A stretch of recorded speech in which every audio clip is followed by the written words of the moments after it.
Hello, everyone, and welcome to the Pash On Podcast. Let's get started with your host, Brian Pash. Hi, this is Brian Pash, and welcome to another podcast.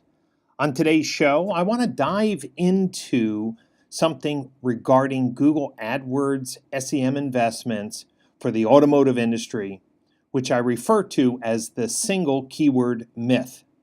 So let's set some foundational knowledge out here first for everyone to consider.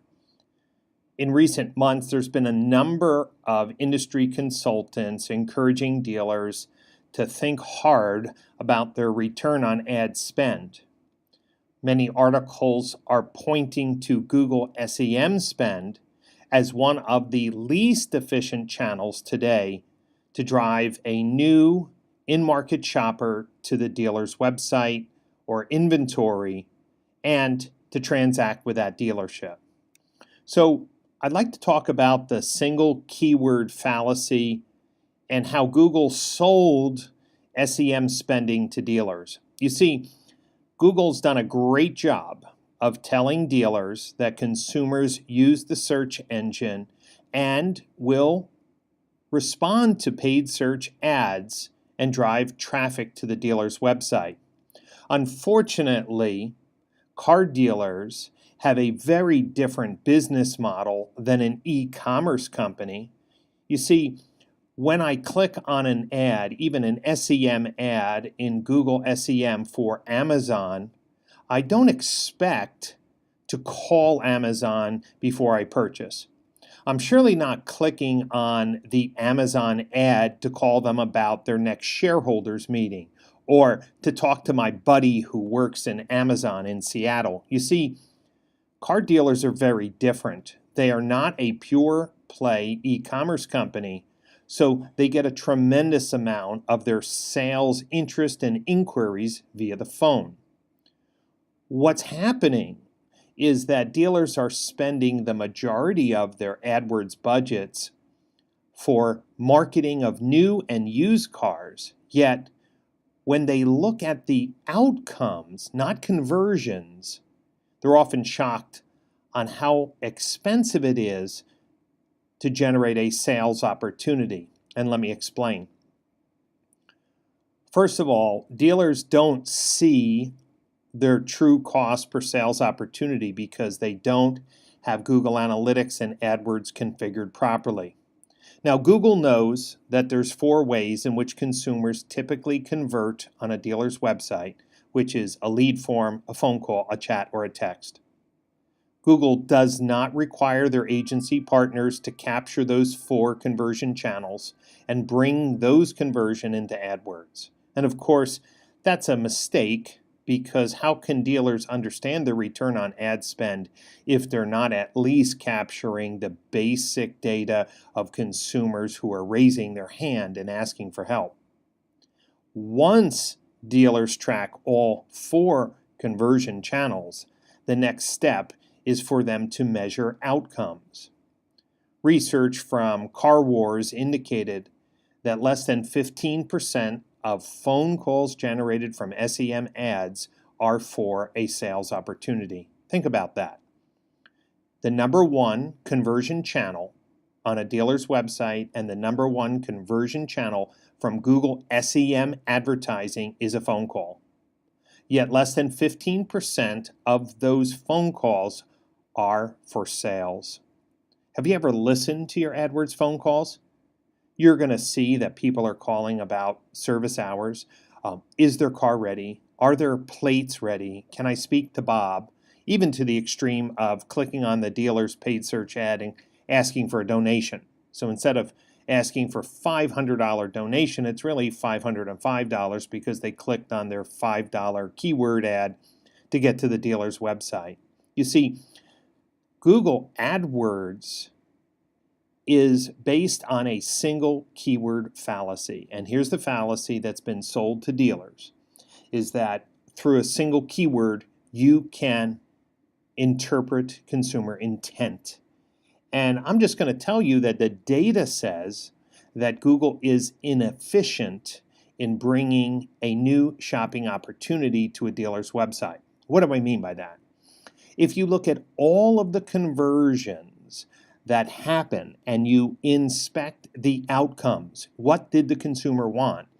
Less than 50% of total conversions from AdWords SEM on new and used car campaigns are for a new or used sales opportunity. Now, most lead forms are for sales. You know that. But about half of the chat sessions are for something other than sales. Half the text messages are for something other than sales. And I already told you that less than 15% of the phone calls are for sales. You see, it's impossible to accurately assess the intent of the consumer when the consumer has a business relationship or understanding that they can call the dealer to get their questions answered. So they're just using AdWords as a taxi to get to the dealer's website. And of course, some may argue, well, Brian, if they're clicking on the ads, they're coming for service, and that's good for the dealership. And that may be true, but I will tell you that the new car manager and the used car manager is bonused on their department's success, the number of units they've sold, the gross that they retain. If you went up to a new and used car manager and say, look, the $20,000 a month you're spending on Google SEM, half of that is going to some other department, they would flip out. So when I talk about the single keyword myth, it's not that AdWords can't connect an in-market shopper to a dealer. It's just very expensive, meaning it's 50% effective at best, and there's many campaigns that are so inefficient, the cost per sales opportunity is $200, $300, $400. Now, if an average BDC closes leads at, say, 15%, they need 6 sales opportunities to sell a car. If a dealer's spending $200 and $300 per sales opportunity through SEM, man, they can't afford to drop $1,500 to $2,000 per vehicle sold in just AdWords cost. That doesn't include their Facebook, their radio, their television, their direct mail, their billboards, all of their other marketing channels. Now, I want to be clear. There are some people out there that are saying all SEM is horrible. And I'm going to have to take exception with that because there are certain campaigns that have an effective marketing use and a reasonable cost per sales opportunity. And some campaigns are very important for brand awareness.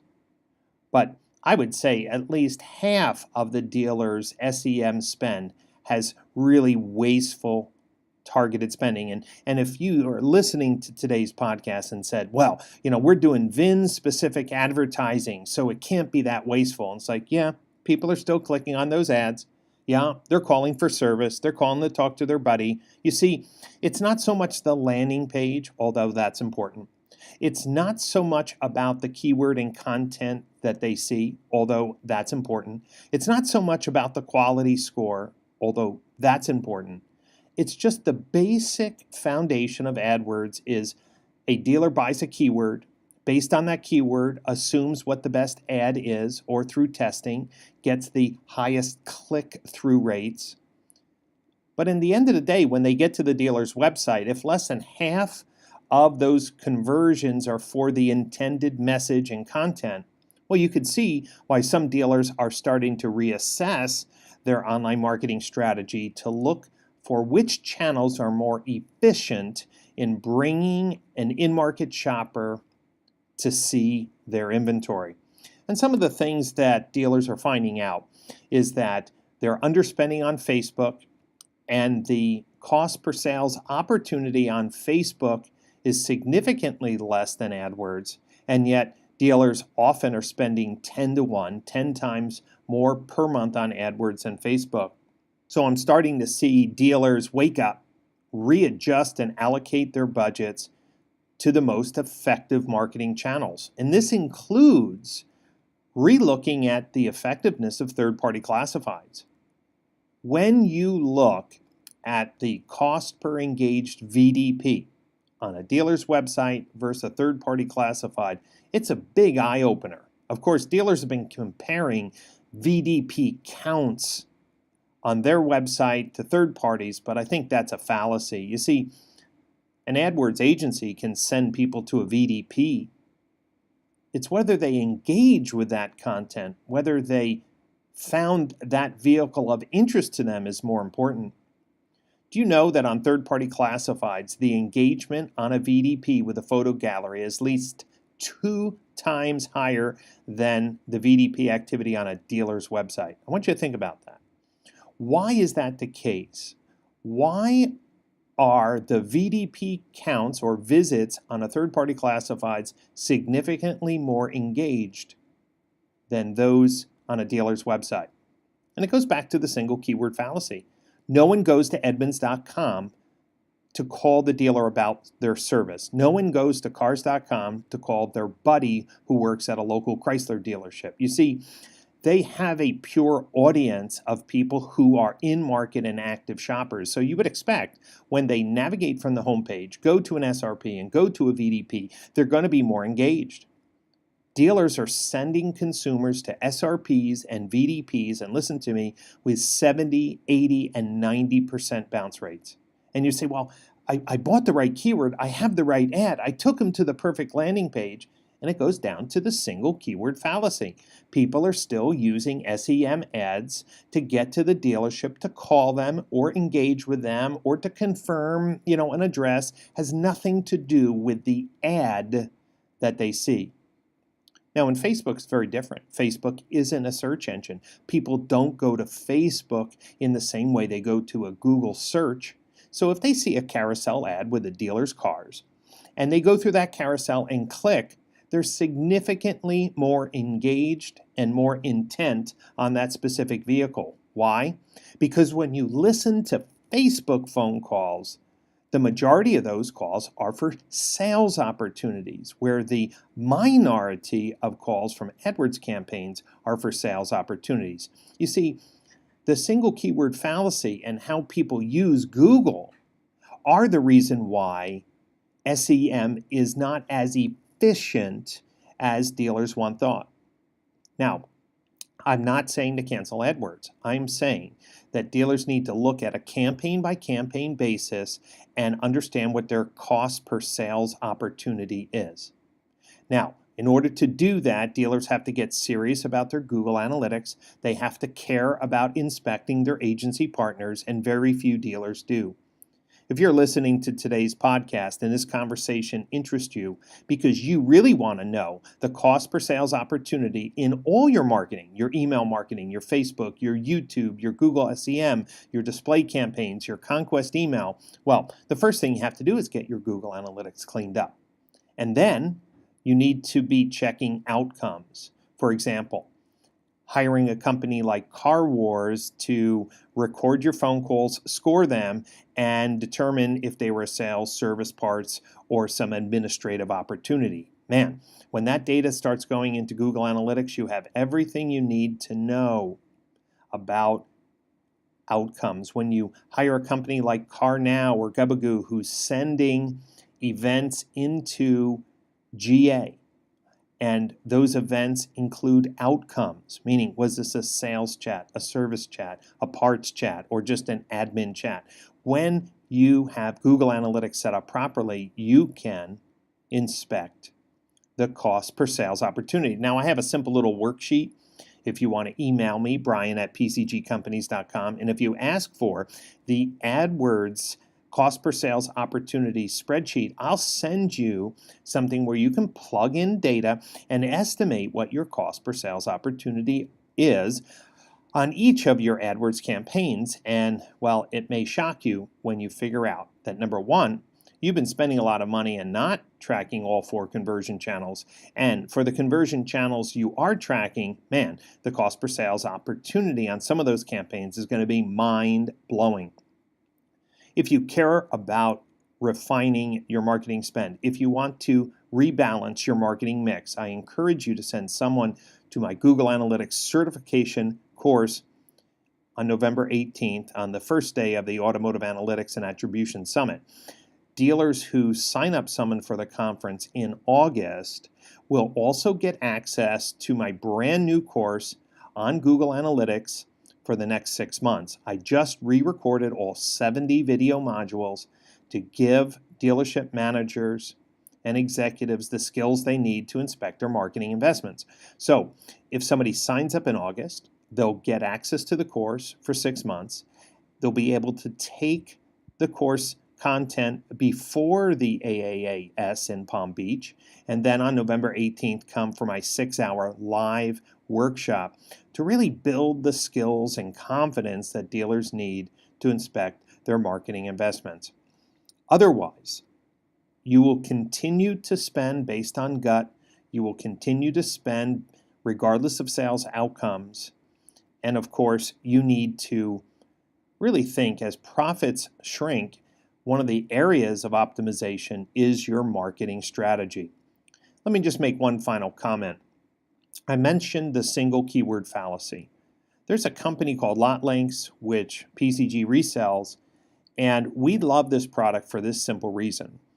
The SEM ads, the Facebook ads that it puts in front of consumers are not based on a single keyword.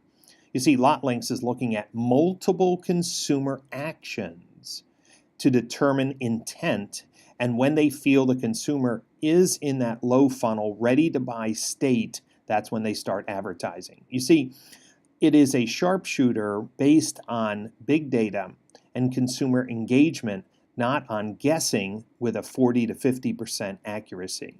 So when you understand your true cost per sales opportunity, you're going to want to rethink how you're spending your SEM, your Facebook, your email marketing, your video marketing dollars to generate more sales opportunities for those ad dollars.